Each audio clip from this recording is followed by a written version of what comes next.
আচ্ছা, আজকে আমরা ইউজ টু এবং নিডের ব্যবহার শিখব। এই ইউজ টু এবং নিডের ব্যবহার জানলে ইংরেজিতে শত শত বাক্য বানিয়ে বলা যায় এবং লেখা যায়। আমার সমস্ত ছাত্রছাত্রীদের অনুরোধে আমি এই ভিডিওটা বানাচ্ছি এবং তোমরা অবশ্যই ভিডিওটা শেষ পর্যন্ত দেখবে। ইউজ টু অতীতের অভ্যাস বোঝাতে ব্যবহার করা হয়। We use to drink milk, মানে আমরা দুধ পান করতাম। I use to go swimming, আমি সাঁতার কাটতে যেতাম। এভরি থার্সডে, প্রত্যেক বৃহস্পতিবার। When I was at school, যখন আমি বিদ্যালয়ে পড়তাম। Did you use to work there, তুমি কি সেখানে কাজ করতে? এভরি সানডে, প্রত্যেক রবিবার। আফটার লাঞ্চ, মানে লাঞ্চের পরে। উই ইউজ টু প্লে, আমরা খেলা করতাম। ইন দ্য স্ট্রিট, মানে রাস্তাতে।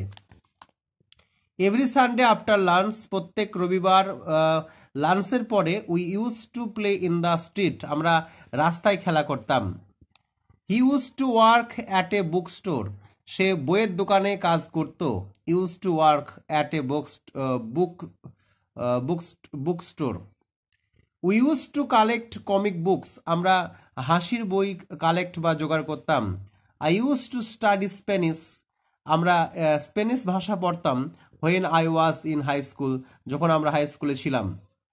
রবি use to take her dog for a walk at 7 every morning, মানে রবি তার কুকুরকে নিয়ে রোজ হাঁটতে যেত 7টার সময়, সকাল 7টার সময়।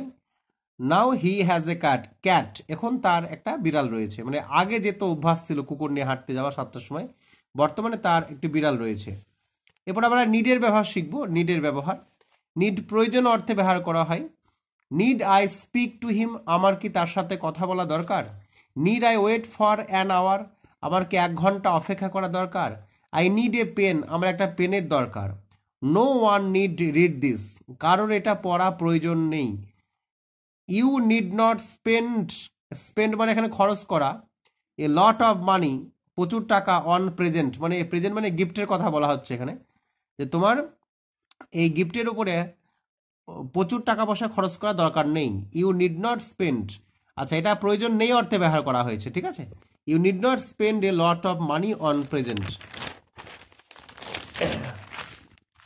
এরপরে যেটা লেখা রয়েছে, we need not spend much time on this topic, আমাদের মানে এই টপিকের উপরে বা এই বিষয়ের উপরে বেশি সময় ব্যয় করা ঠিক নয়। You need not pay the fine, তোমার ফাইন দেওয়ার দরকার নেই বা প্রয়োজন নেই। You need not know the fact, তোমার ফ্যাক্টটি বা বিষয়টি জানা দরকার নেই। You need not take off your shoes, তোমার জুতো খোলার দরকার নেই। ইউ নিড টু স্টপ, তোমার থামা প্রয়োজন, আবার প্রয়োজন অর্থে ব্যবহার করা হয়েছে। আর আগেরগুলি কিন্তু প্রয়োজন নেই অর্থে বা দরকার নেই অর্থে ব্যবহার করা হয়েছে, যেগুলো আমি নিড নট দিয়ে বলেছি। হি গট বেটার, সে ভালো হয়ে গিয়েছিল। And did not need to go to the doctor, সে ভালো হয়ে গিয়েছিল এবং তার ডাক্তারের কাছে যাওয়া দরকার ছিল না। You need to eat some food, তোমার কিছু খাওয়ার প্রয়োজন বা দরকার। তো এই ছিল আজকের নিড এবং ইউজ টুর ব্যবহার। তোমরা প্রত্যেকটা উদাহরণ লিখে নেবে এবং আশা করছি এইগুলি তোমাদের ইংরেজিতে উন্নতি করতে সাহায্য করবে।